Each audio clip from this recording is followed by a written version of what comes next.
Do you think that Chadderton has changed in the time you've lived here? And if you do, how do you think it has changed? Oh, it's changed a lot. A lot of things have changed. From getting houses, with these council houses and everything, you know, Yeah. and cleanliness, everything has improved tremendous, really. Because when in the olden time, it was a bit on the ancient side. There was no green belt or anything like that. On our theatre experience day at Oldham Coliseum, we learned about a production and how it is put on. We also spoke to one of the actors. We then created a drama piece on the workhouse, learning about what was expected of the people in there and the activities they did. The Tea Party was an opportunity for us to develop an understanding of life as a young person living in Chadderton. Has Chadderton changed much since you were young? It's changed a lot round where the park is, where they did Chadderton Hall Road and Hague Lane, and used to come along the Knoll Road, and the old property down in Chadderton Fold has changed it. Do you think that school and education has changed since you were young? Oh, tremendous. The schools now have opened up. The school I was in, that had all gone, knocked down, rebuilt. You learned more subjects, play areas, more activities. Brilliant for the lads and the girls as well. They generally have open spaces to the schools now where all activities are great. Gives them more to do. 1914, the situation is very different. From the age of 14, young people often left school with no skills, low qualifications, and often didn't get a job. In 1914, children did very different things compared to what we do now. For example, back then, children would have made up their own games such as hopscotch, marbles, and many more. Children also wouldn't have had many activities to go to, unlike we have now. What kind of things did you and your friends do for fun? We used to have a whip and top, and we would colour a pattern on the wooden top, and and then have a whip, and of course it would make different designs. We used to go on our bikes. We could play out with, be out from dawn till dusk, really. In the Bradford Media Museum, I was able to explore 8 different floors where I could visit the latest exhibitions and was able to participate in interactive, hands-on experiments. When you go shopping these days, you can buy a large range of items, such as electronics, clothes, and food. However, in 1914, these items would have been limited and electronics did not exist. A typical family structure in 1914 emphasised on the importance of marriage and on parental figures. Children and grandparents, everyone in the family would have responsibilities relevant to their role. The mother would stay at home, cook and clean. The father would go to work to be able to provide for the family and children, who would attend school, working and helping out at home. I went in textiles, which is the mill, and I worked in the mill, and I was what they call a winder. And I worked there. Then I left there, and I went into domestic service. And I went to a very big house with about 4 staff and a chauffeur and all the rest of it. And I had a few years there. I was 18 when I got my first job, and I worked in a book shop, and it was called Bardsley's.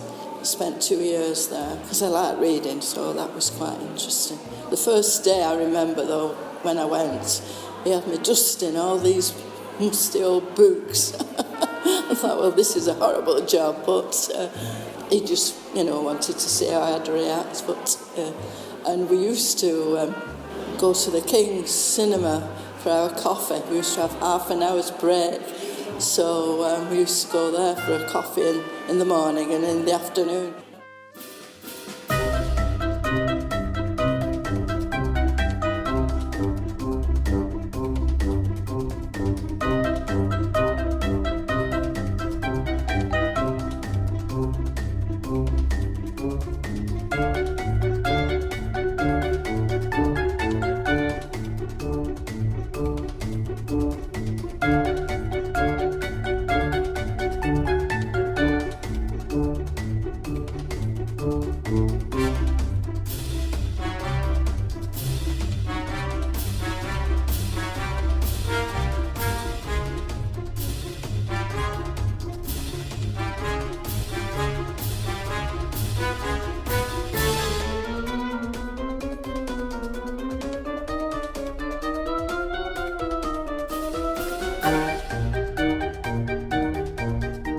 By tradition, both sons and daughters would be married and starting their families by the age of 18, starting with the oldest.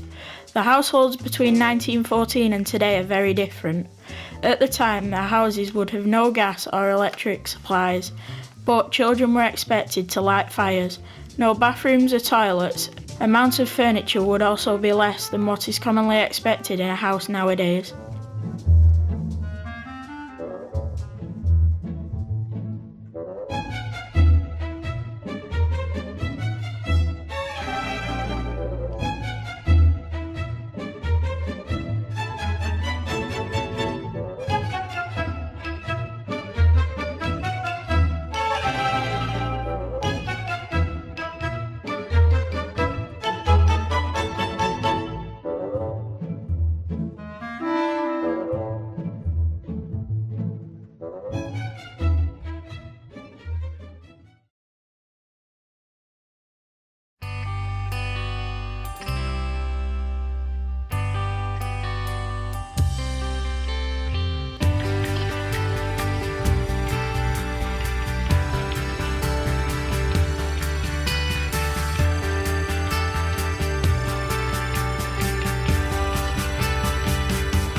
My motivation for this event came from the fact that it was the young people who conceived this idea, and it's the young forum that have actually organised this display.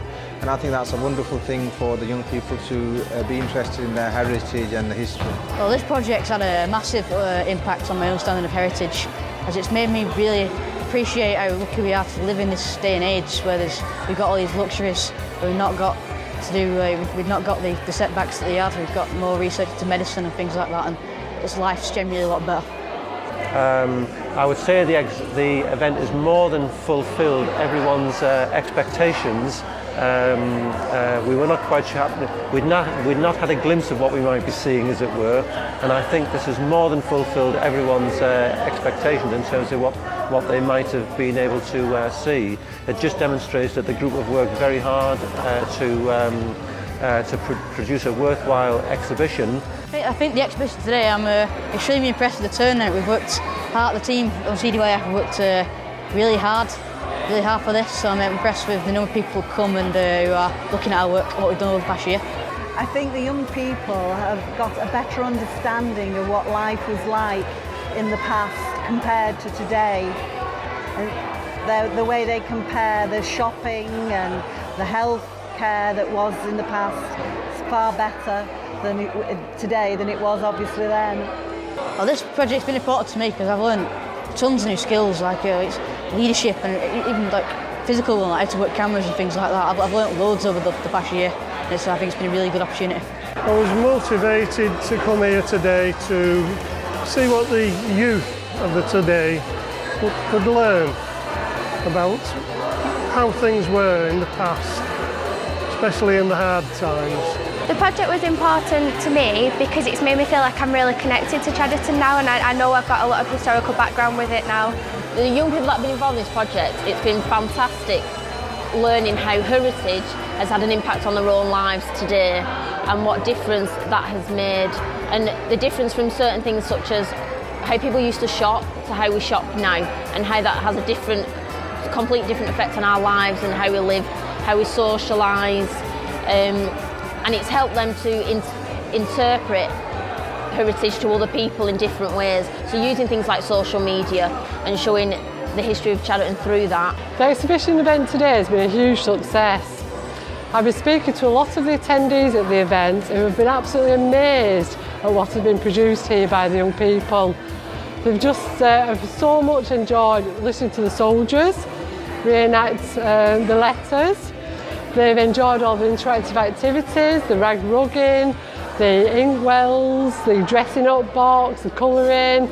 Everybody seems to have been enjoying it so much, and they've all got big, happy, smiley faces. I think they've seen that there's a lot of history in Chadderton, and it's meaningful history. It's not just book learning like you might pick up in school, but Chadderton has a very rich history of its own, and they've realised a lot of these things happened in Chadderton, you know, that people went to the Great War from Chadderton, how things have changed, transportation, etc. And I think they've got a lot. They've seen firsthand what it's about. I just wish more children or students could be involved, and I think it'd be great if this exhibition or it could be a spin-off from it, taken into schools or have further exhibitions, because I think so much work's gone into it, and I think the children, if you ask them themselves, they've got a lot from it. History has become alive, definitely.